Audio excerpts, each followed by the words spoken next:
Well, it's so good to see all of your faces. I am so honored and privileged to have two amazing individuals with us tonight.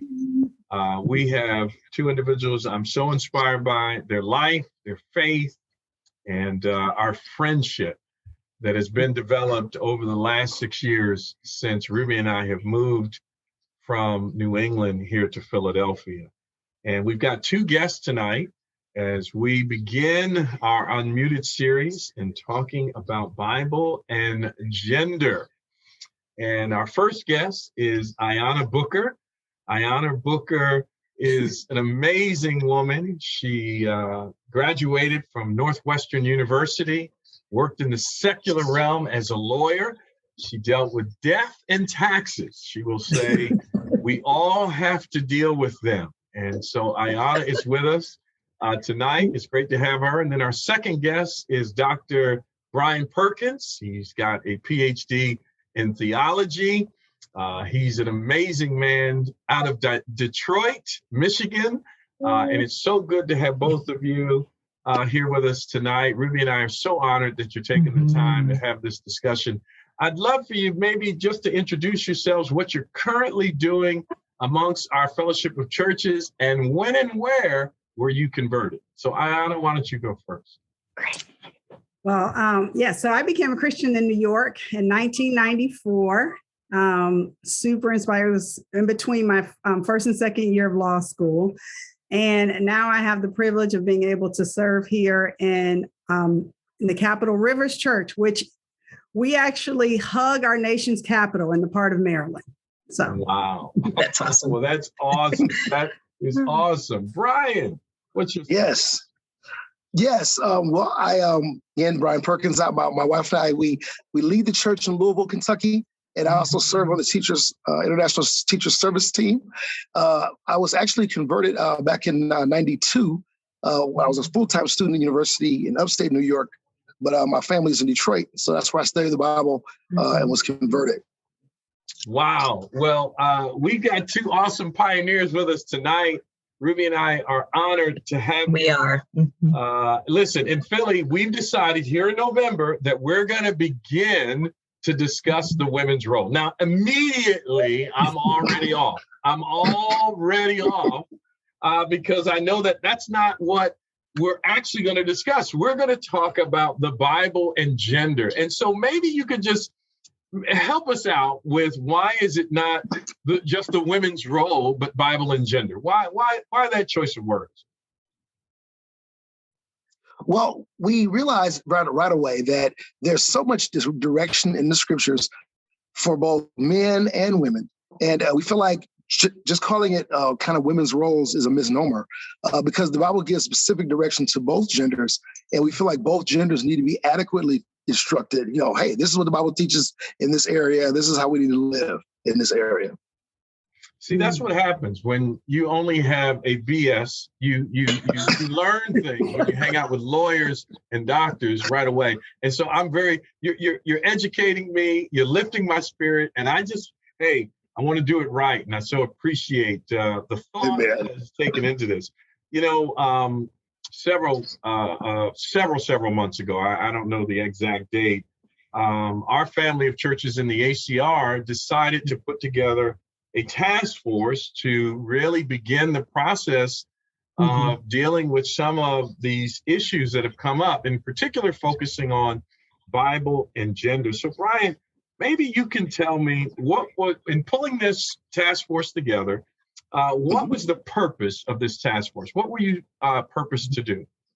Okay. Well, basically, we were purposed to pull together a group of people from various areas around the ACR, various responsibilities of church and ministry, and honestly, various opinions to be able to discuss what does the Bible speak about or say clearly about this area. There's obviously lots of opinions. Unfortunately, there's even camps that are out there. But the goal was for us to try to come together and to be able to, through our discussions, through our times together, to be able to figure out, well, where do we stand as a region and what are some of the things that we should do as a region to help elevate this question, to basically facilitate this discussion. The eventual goal was to be able to report something back to the church leaders so that individual churches can also have this discussion as well.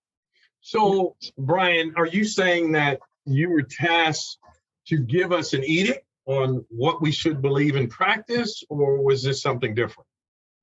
No, yeah, it was something different. It wasn't so much that we were going to make a judgment call for all the different churches in the ACR. What we really wanted to do was to give a roadmap so that every church would be able to have a healthy discussion that could go in a positive direction, a positive way, right? Wow, that's pretty awesome. Mm-hmm. So, Ayhanna, I'd love to hear just about the makeup of that task force. Like, what were some of the individuals like? How, you said you took abroad. Well, what did that look like? Yeah.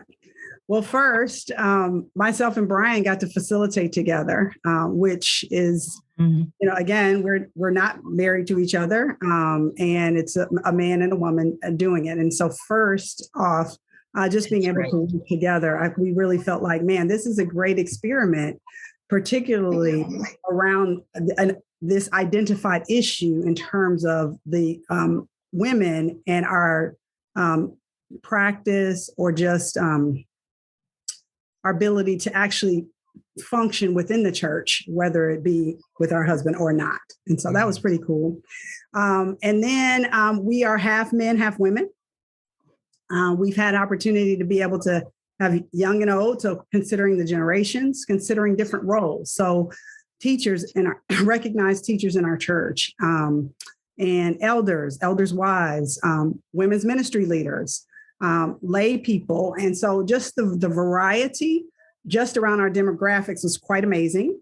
But also we did purposely have people in the group that thought differently on this topic so that we could have a real robust conversation about this and not just kind of be in a group where everyone thinks the same. And so it was really powerful to actually have to deal with how it is that we would have this conversation, knowing that we probably had differences coming in. Wow, that sounds pretty amazing. Sounds like you had a real broad perspective, age, stage of life, roles, staff, non-staff, and different theological perspectives on this subject. Purposely choosing people on different extremes. Wow. Yes. Now that is pretty awesome. Appreciate that. And how large was the group? Is this about 15, 20 people? That's about 15. Well, I know that would make it uneven, but 15. Okay. No, that's great. So, Ayhanna, when you talk about pulling this group together, obviously you, along with Dr. Perkins, are facilitating it. How did you go about this process once you came together, and how long was that process? Yeah. So we were together for about 6 months. We met every other Saturday for that long. And some of the first things we did was establish kind of what book we would kind of use. And then knowing that we would all also commit to having other resources. But we did want to have at least one unifying book that we would use, which is the Bible and Gender, which our teachers wrote.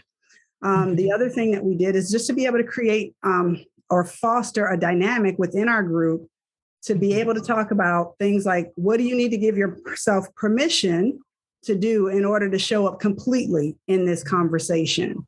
And so that was really good, just to be able to talk about things like, man, I want to be able to even have passion and speak about what I believe, but also have a curiosity and listen and change my mind and not be judged and pigeonholed and labeled and all those other things, which can kind of come, you can feel that coming into a group, knowing that there are already differences. And so wanting to, we're all going to come in, we want to learn, even though we know we have pretty strong opinions about things.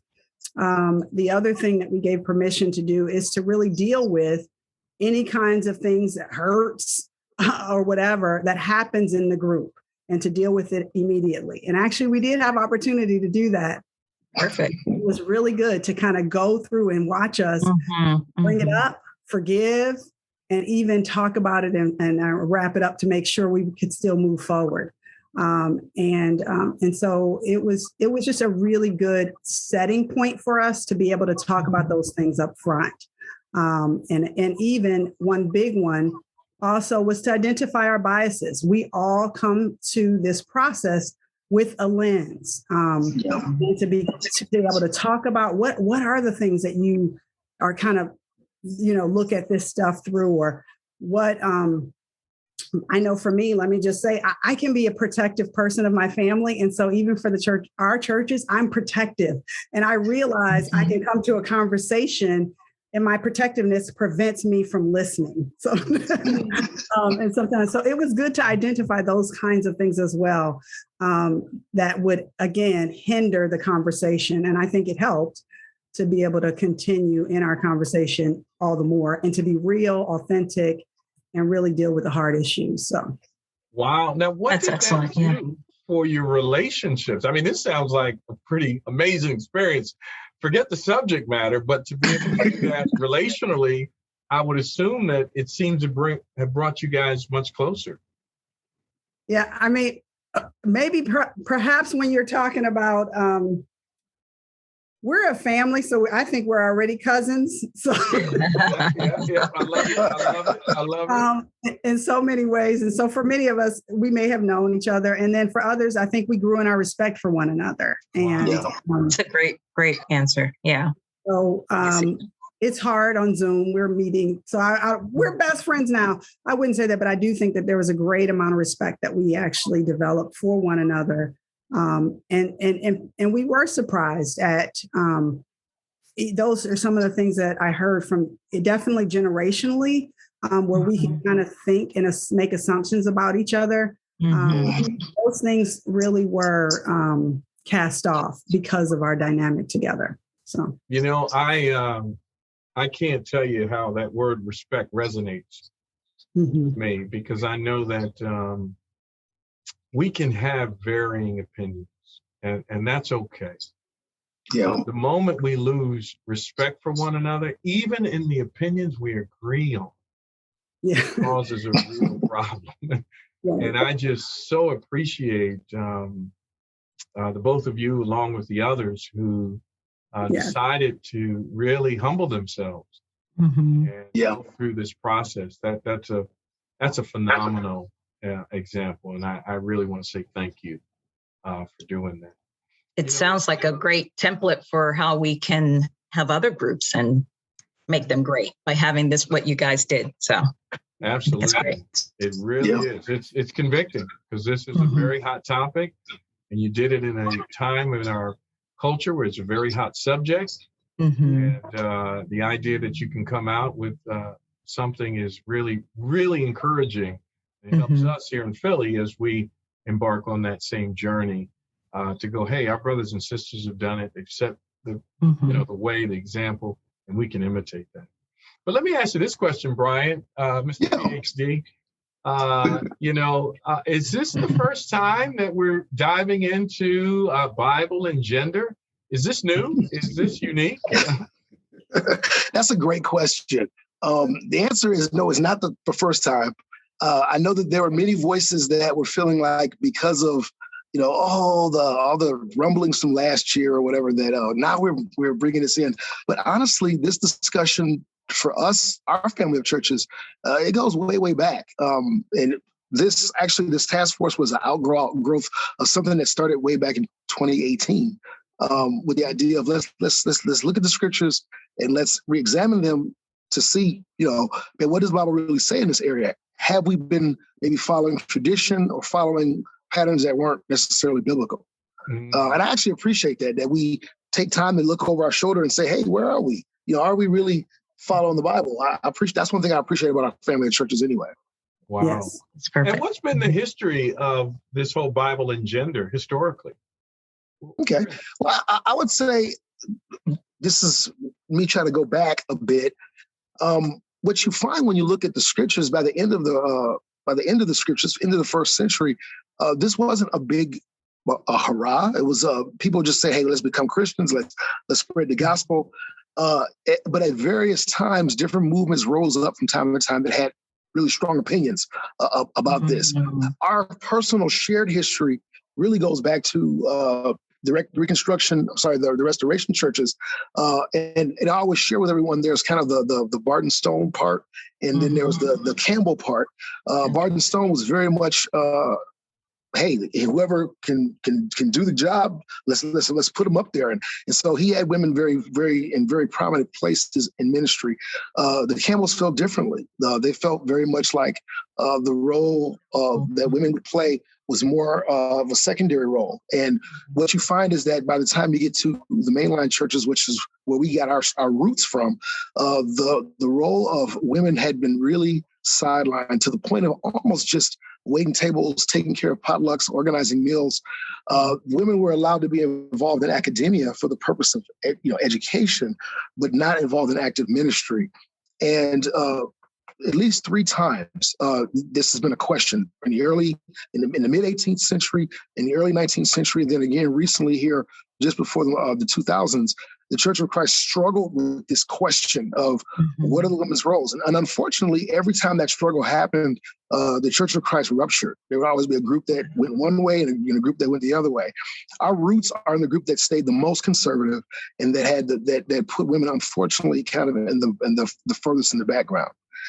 So for us as a family of churches, when we kind of grew up and we came out, we also looked at this question of what women could do. I mean, initially, women weren't considered partners alongside the men. They were more like, oh, you're a woman's counselor. We eventually realized it was better for women to study the Bible with women.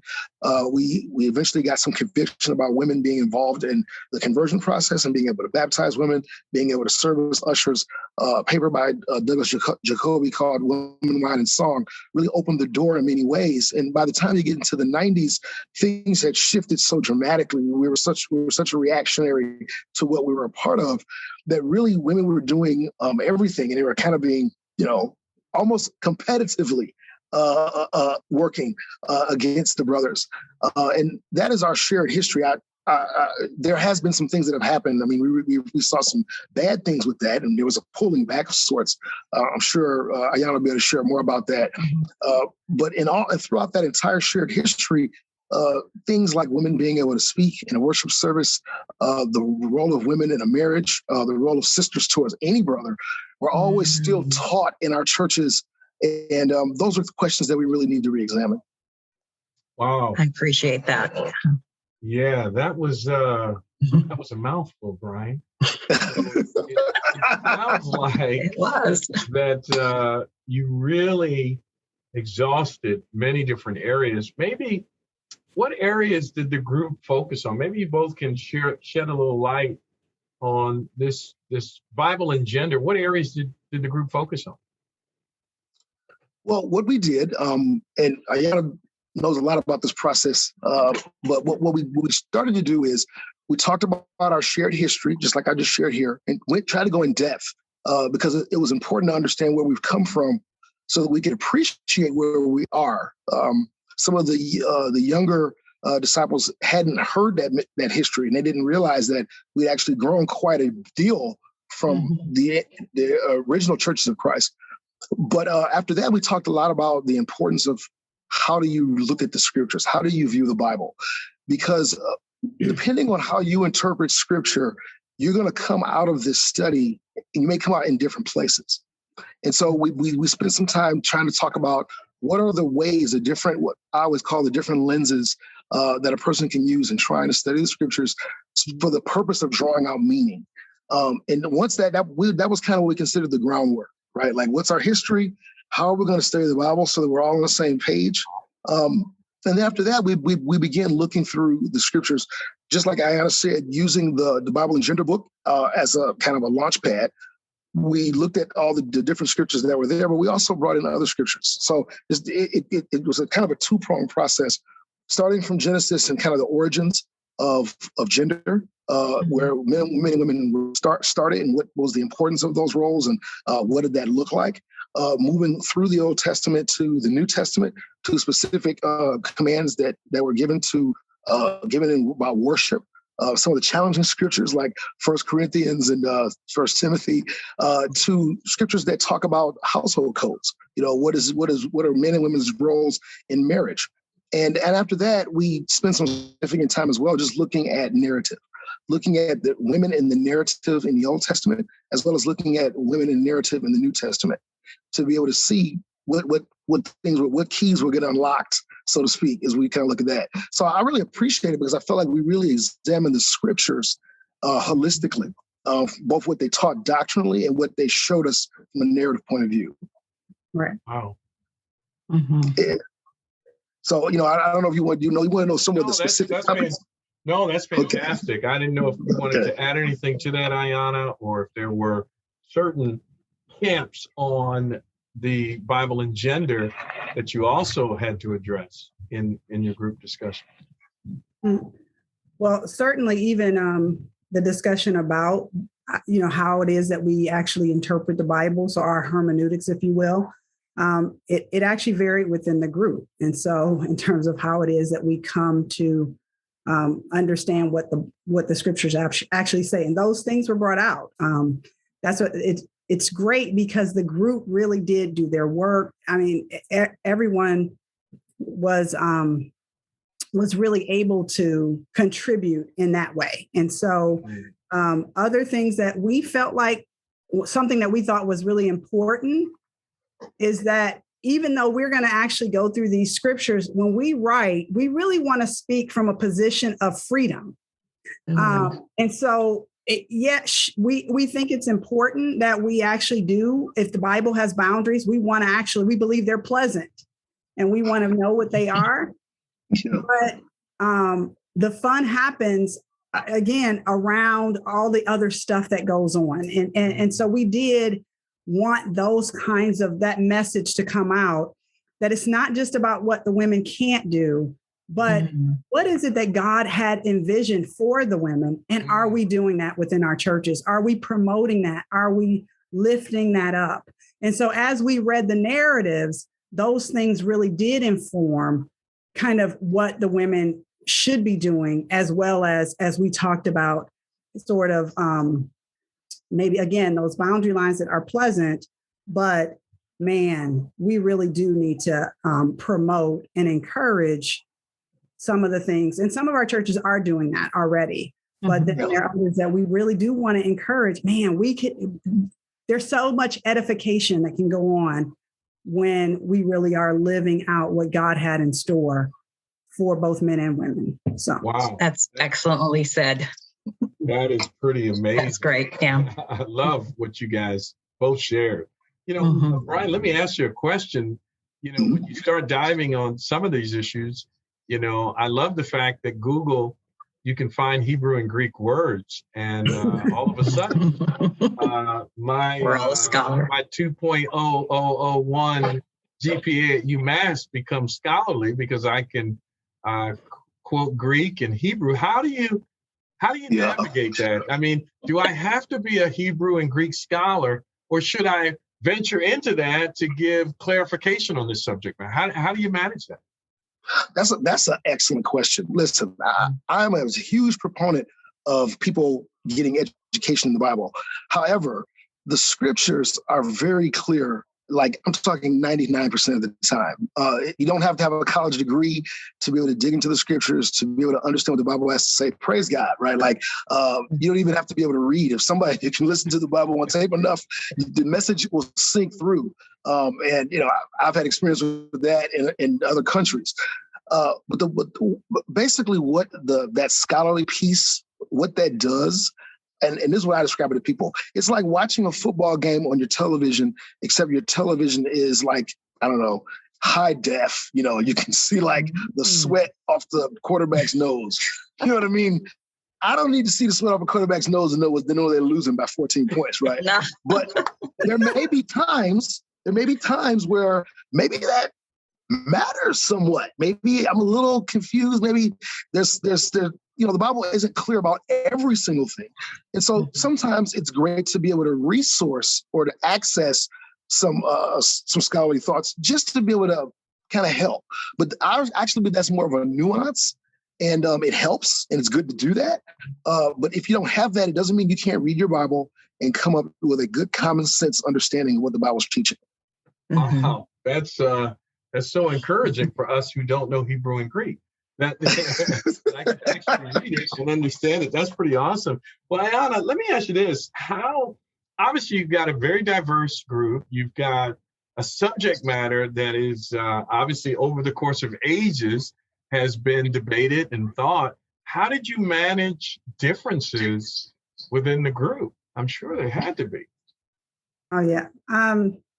Again, I think establishing sort of our, I guess, terms of engagement, if you will. I think honestly, we're disciples and we love God, and there was just a level of respect that was present. I think the big thing for me as a facilitator was making sure that all the voices were heard. And so even we would encourage someone who hadn't said something to, hey, do you want to say something? You know, do you want to say something? And even if there was a conversation that needed to happen outside, just to be able to encourage, again, we want to hear from you. You're here, you're important, all of those kinds of things. So more than, I think we came to it with a great level of respect. So there wasn't arguing at all. I do think there would be the, with all due respect. I love that, honestly,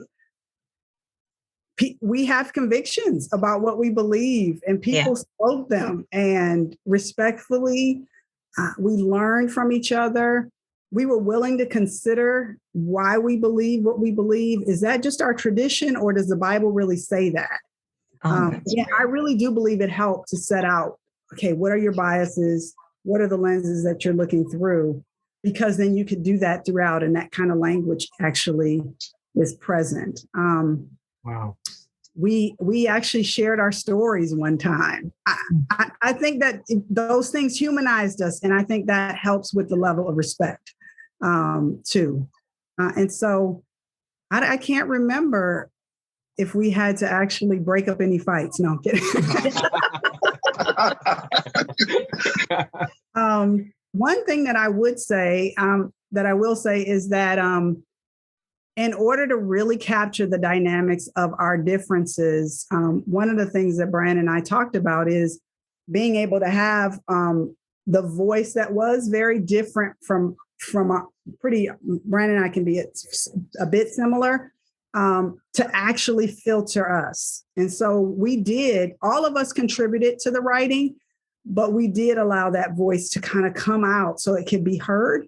And then we could filter each other. Again, I don't know if, again, I wouldn't say it in the way that this person would have said it, but I think that it was important that way was said. And so I think the level of respect, I think that we went into it and maintained. And then I think it was pretty powerful too, to actually have us all contributing even to the writing.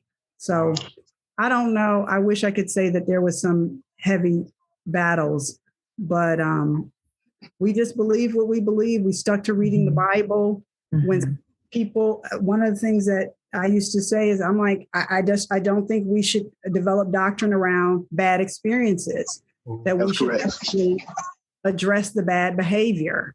In particular, we think about it around slavery. We didn't deal with the bad heart, and we just proposed stopping slavery. And so you got Jim Crow, you got all these other things because we didn't deal with the heart. And I think the same thing with the women's role. If we don't deal with what's wrong, so if you think someone's oppressive and harsh, deal with that instead of trying to deal with the harshness by having women do something that the Bible may or may not say we should or shouldn't be doing. So that's excellent. Yeah. Well, if I get in tax trouble or death trouble, I'm calling you, Ayhanna. That was or women trouble. There you go. There you go. Honey, I'm calling you, baby. I'm calling you for the women trouble. Come on. But I think that was just well said, Ayhanna. I so appreciate your humility to you're in this position of facilitating and realizing that, you're limited on your perspective and the importance of a different perspective as you're talking about sensitive biblical topics. Being a women's ministry leader, you're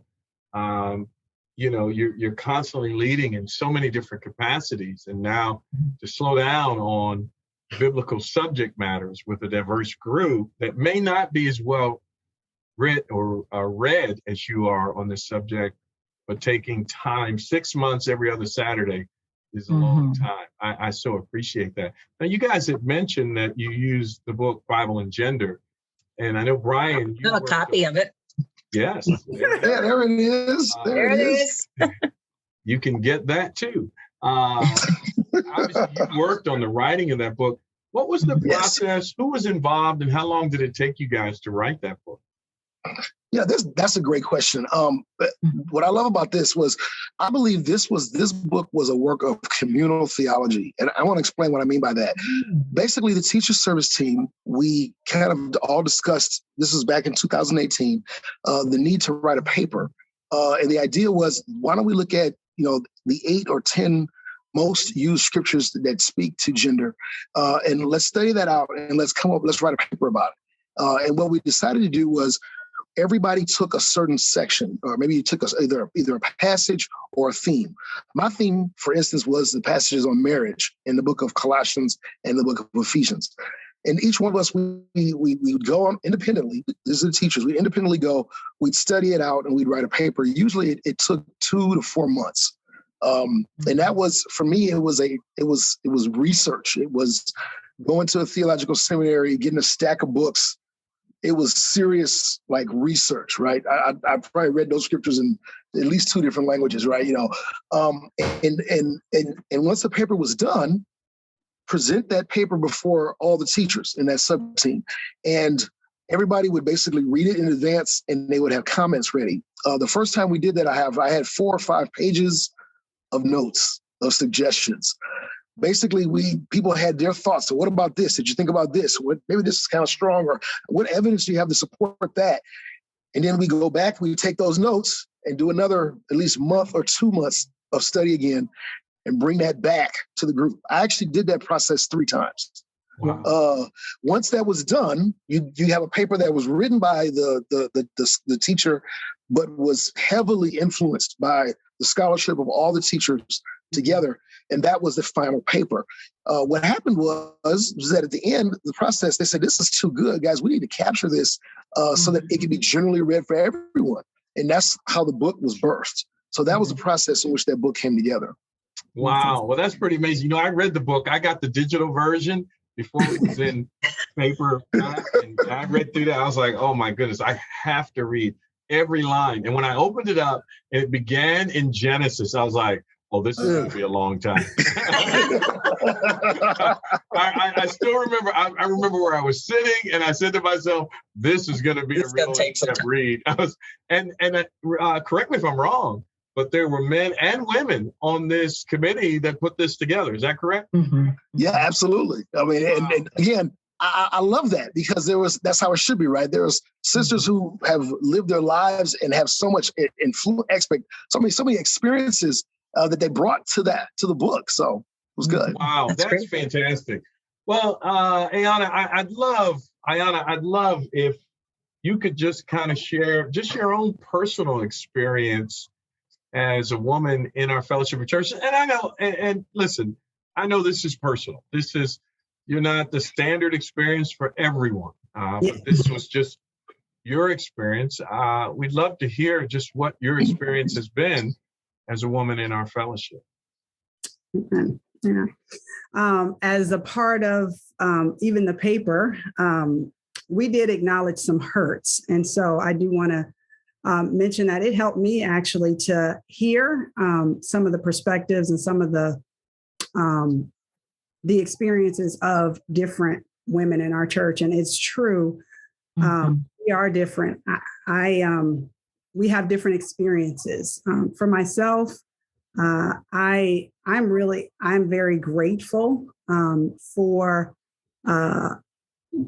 many of the things that I've been able to do from a baby Christian. I was a part of a church planting, studying the Bible with people. I've had an opportunity to be on church boards as a single woman. I've led singles ministries with brothers that I wasn't married to in my single days, did lessons, preached, studied the Bible with women. And so my experience in our church is very vibrant. I feel like I've used so many of my gifts. I'm really grateful for Ed and Deb. I have an appetite for teaching, not my husband. And oftentimes in our church, sometimes it only works when the two of you have it. But I've been great. I've been blessed to be able to have an opportunity to teach. And so I teach at ministry trainings. I've done the teachers conference. Even Steve Kennard has been a big proponent of just, hey, Ayhanna can do it. And I'm just grateful. I'm grateful for so many people who have opened the doors for me, even though I realize that's not true necessarily for many of the women in our church. It's when I think about men and women together, and I think about my husband, oh my goodness, I'm grateful for God and his plans. Even if we misinterpreted that scripture on our roles in marriage, I'll take it. I have a pretty dynamic marriage. I feel like we are amazingly complements to one another. And I really do believe it's because we trust those scriptures that say, you know what, you're going to take responsibility for this marriage. And you're going to sit down. I don't know. As a strong woman, I'm very passionate. I needed the call to, you know what, it's good to just listen sometimes. And so it's been great. Like I said, I have been encouraged. Now I serve as a delegate. Of course, now we have women delegates, and I get to be a part of that as well. I would be remiss to not mention that some of it has been scary because I'm oftentimes the only one. And so you can feel like, do I really belong? And how should I be in these places? And so when I've been on the board, I am very, I'm a lawyer. It's hard not to see things. And I'm going to say something. I'm going to be vocal. But when, you taught certain things about women and whether we should be respectful and all of those things, it can be challenging. And so it has been challenging navigating being a woman and actually serving in the different capacities that we aren't traditional. A lot of us aren't traditionally in, but I believe we're navigating through that, and I'm grateful. But like I said, I know, having said that, I am sensitive to the fact that I know that it's not necessarily true for many of the women. So, no, I appreciate that. I really do. And, we're going to be engaging in conversation, and we're going to take a lot of the things that you guys have come up with as far as just some healthy benchmarks for us to really engage in conversation and thought on. We're really going to use that. I can't thank you enough for taking the time. My last question is, as we move forward here in Philadelphia with our fellowship, what advice do you give us as we begin to engage in conversation on this subject? I was going to say that I think the biggest thing is to really be patient and be very slow to make a judgment.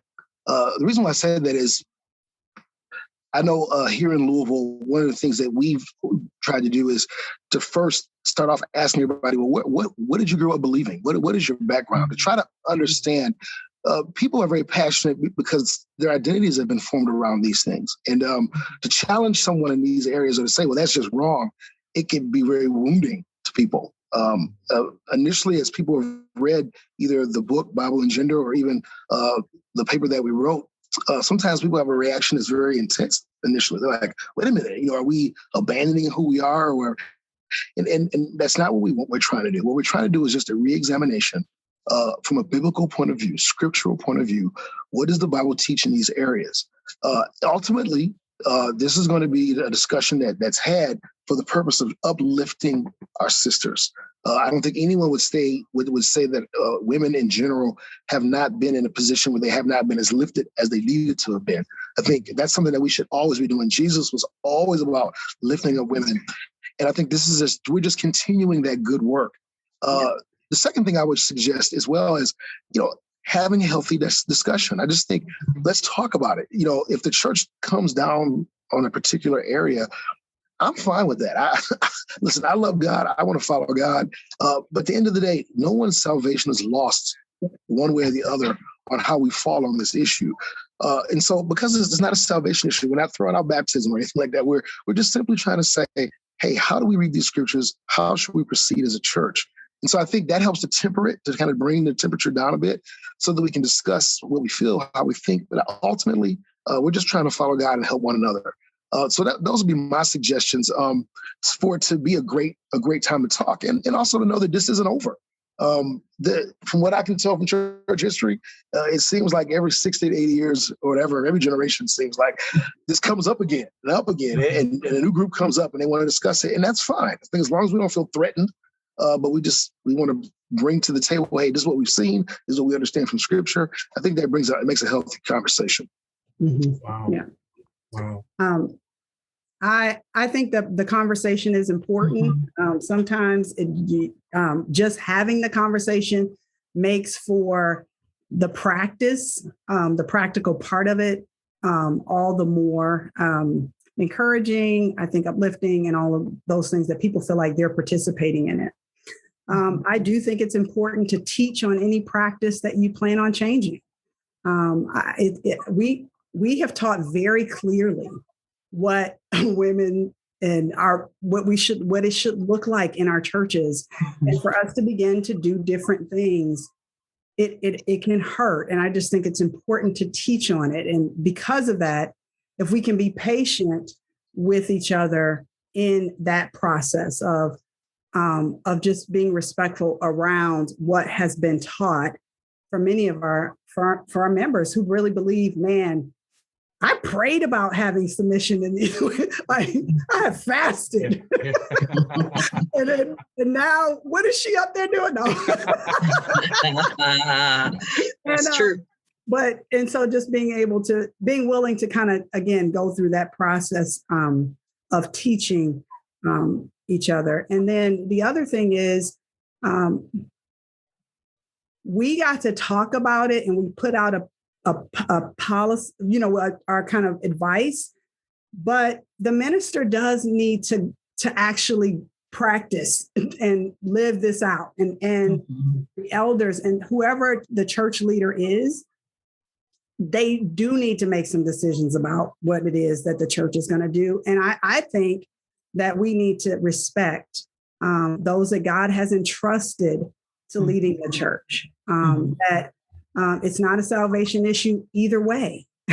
and it's okay. And so I think, again, if we can, the boundary lines, they're pleasant. Amen. Deal with that. But spend a lot of time on what it is that we need to encourage all the more amongst all of our members. And even I do want to mention that there are some things that have been taught amongst the men that I think that we need to correct as well, and acknowledge that what leading means, what headship really means versus you get to decide. I think God had much more than that in store. And so when I think about all of these things, those things are important for our churches. So. Wow. Well, guys, Ruby and I are so honored to have you spend this kind of time with us. I just praise God for Zoom. Mm-hmm. We didn't have to fly you in. Oh my goodness. Amen. I got to tell you, you guys, we so appreciate your willingness to put in all the work to help us all out. Please continue to keep us in your prayers as we venture into this. And we say thank you to you guys. Well, thank you very much for your time. And I'm sure everyone is encouraged. Thank you.